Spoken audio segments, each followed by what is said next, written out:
Hello everyone, welcome to Succeed IAS. My name is Amit Dubey and let's start with the daily current affairs for geography optionals.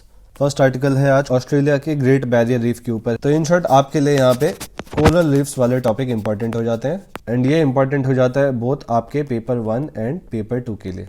Paper 2 में generally specific coral reef से related issues आएंगे, Indian geography से related, but paper 1 में बहुत सारे type के question आ सकते हैं। हम लोग देखते हैं इनको। एक आपके क्वेश्चन आ सकते हैं कोरल रीफ्स के फॉर्मेशन के जो थियरीज हैं उनके ऊपर, और ये टोटल 3 थियरीज हैं जो इंपॉर्टेंट है। यहाँ पे आप तीनों थियरी को रेफर कर सकते हैं। फर्स्ट है आपका subsidence theory by Darwin, second है standstill theory by Murray and third glacial control theory by Daly. ये तीनों थियरीज आपके लिए इंपॉर्टेंट हो जाते हैं एंड इन थियरीज को आपको अच्छे से प्रिपेयर कर लेना है। सेकेंड टॉपिक जो इंपॉर्टेंट हो जाता है कोरल रीफ से रिलेटेड वो है आपका कोरल ब्लीचिंग वाले टॉपिक्स। अब कोरल ब्लीचिंग जिनको नहीं पता है वो ये डेफिनेशन एक बार रेफर कर सकते हैं। मैं भी आपको एक बार बता देता हूँ। सो कोरल ब्लीचिंग बहुत ही सिंपल है। सपोज ये आपका कोरल है एंड ये उसके टिश्यूज है। अब ये जो कोरल के टिश्यूज हैं, इन टिश्यूज में वेरियस कलर्स के एल्गेस आके रहते हैं एंड ये एल्गेस इस कोरल को कलर देते हैं। फॉर एग्जांपल अगर यहाँ पे ग्रीन कलर के कोरल्स आके बसे हुए हैं तो ये कोरल रीफ आपको ग्रीनिश दिखेगा, रेड कलर के हैं तो रेडिश दिखेगा। तो इस तरीके से आप देखेंगे तो कोरल रीफ्स बहुत ही कलरफुल लगते हैं और इसीलिए बहुत इंपॉर्टेंट टूरिस्ट अट्रैक्शन है। अब कोरल ब्लीचिंग में क्या होता है, कोरल रीफ्स जो है ये स्ट्रेस में आ जाते हैं। अब इसके बहुत सारे फैक्टर्स हो सकते हैं। फॉर एग्जांपल ग्लोबल वार्मिंग सबसे इंपॉर्टेंट कॉज है कोरल ब्लीचिंग का।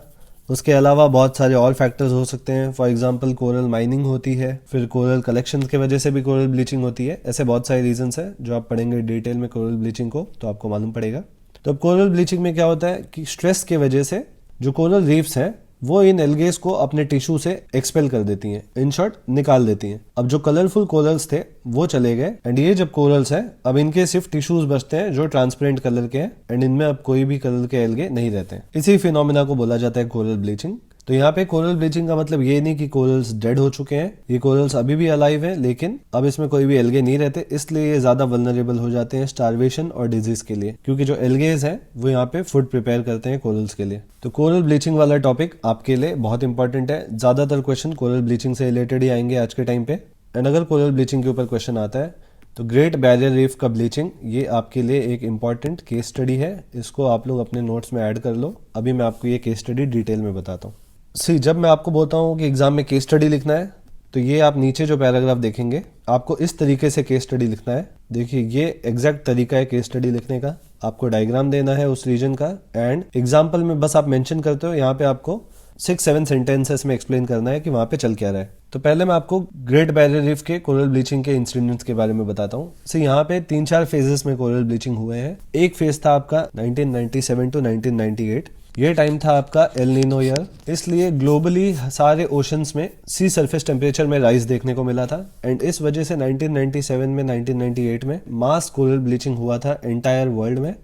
यहाँ पे आप देख सकते हैं 90% कोरल्स जो है मालदीव्स के, श्रीलंका, केन्या, तंजानिया, सिएचल्स, यहाँ पे कोरल ब्लीचिंग हुआ था। बट उस टाइम पे ग्रेट बैरियर रीफ पे बहुत ज्यादा लॉन्ग टर्म डैमेज नहीं हुआ था, ये थोड़ा बच गया था।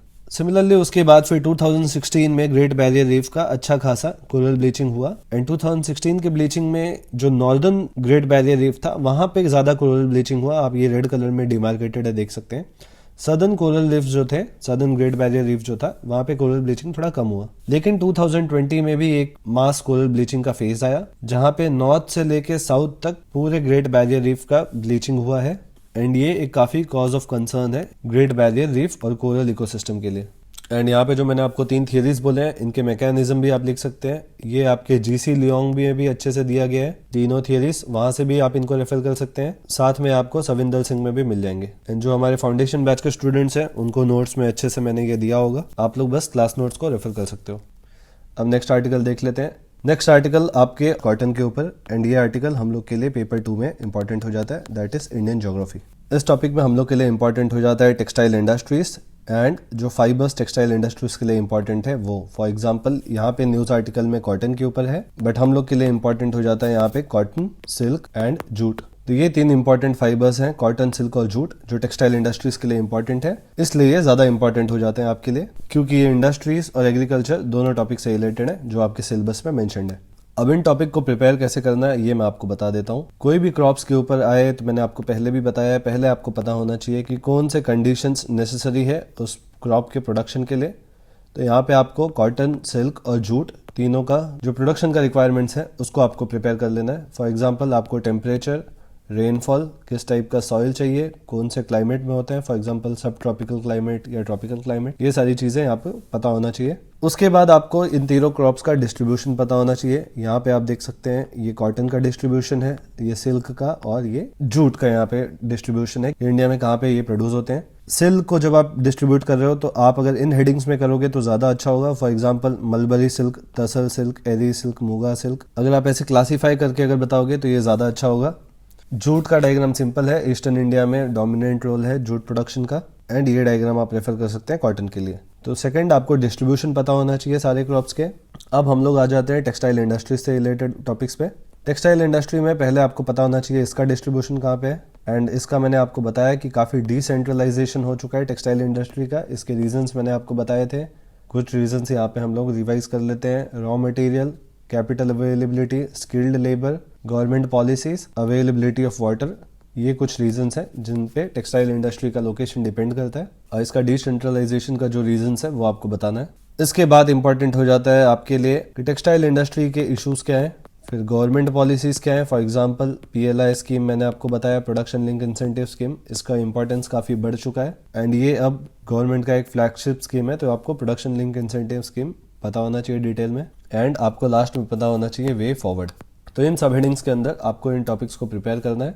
ये जो डायग्राम्स है कॉटन, सिल्क और जूट के, ये आपको टेलीग्राम चैनल पे मिल जाएंगे, मैं वहाँ पे शेयर कर दूंगा। एंड आज के लिए बस इतने आर्टिकल्स थे। जिन लोगों को ये PDF डाउनलोड करना है वो टेलीग्राम चैनल से इसको डाउनलोड कर सकता है। टेलीग्राम चैनल का नाम है Succeed IAS official, and that's it for the day. Goodbye, take care.